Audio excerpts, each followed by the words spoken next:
ब्रिटिशों ने भारतीय राजाओं को कैसे बनाया अपनी कठपुतली?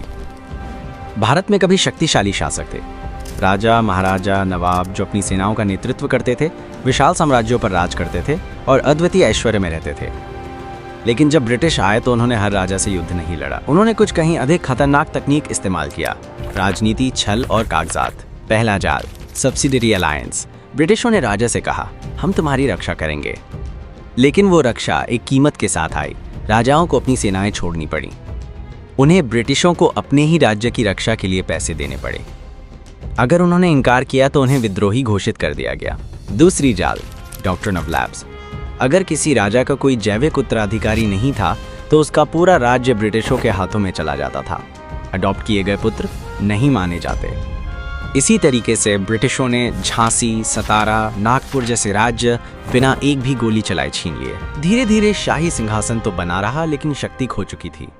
महाराजाओं को शाही उपाधियां, शानदार वस्त्र और चमचमाती मेडल दिए गए, लेकिन वे शासक नहीं बन सके। उनकी सेनाएं समाप्त हो गईं। उनके निर्णय अब निगरानी में थे। यहाँ तक कि दरबारों में भी उनकी कुर्सियां ब्रिटिश अधिकारियों से नीचे रखी जाती थीं।